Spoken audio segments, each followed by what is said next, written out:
అనేది ఒక ఆపరేషన్ సింధూర్ అనేది ఒక అద్భుత విజయం అండి. ఇంతకుముందు ఎన్నో చూసే ఉంటారు కానీ ఈ జనరేషన్కి ఆపరేషన్స్ ఎట్లా ఉంటాయి, దాని తర్వాత పాకిస్తాన్ మీద ఒకవేళ కనుక డైరెక్ట్ వార్ జరిగితే ఎట్లా ఉంటుంది అనేది ఎవరికి తెలియదు.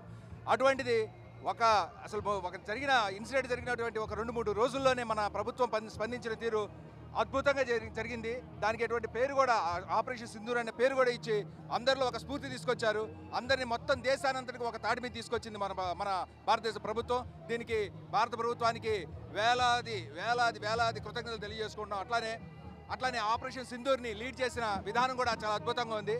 మొత్తం 3 త్రివిధ దళాలు ఇక్కడ ఛాన్స్ ఇవ్వకుండా వాళ్ళన్నింటినీ పాకిస్తాన్ని మోకాళ్ళ మీద కూర్చోబెట్టిన ఘనత ఒక్క భారతదేశానికి మాత్రమే చెందింది. ఏ దేశమైనా 3 రోజుల్లో మోకాళ్ళ మీద కూర్చొని మమ్మల్ని క్షమించండి, మన టాక్స్కి రమ్మని చెప్పడం అనేది చాలా అద్భుతమైన విషయం. ఇది జరిగినందుకు మేము చాలా ఆనందిస్తున్నాం. ఈ విధంగా ఒకవేళ కనుక పాకిస్తాన్ మళ్ళీ ఇంకొకసారి ఈ ప్రయత్నం జరిగితే మన దేశ ప్రధాని గారు చెప్పినట్లు నీరు రక్తం ఒకే చోట పారవని ఆయన చెప్పారు.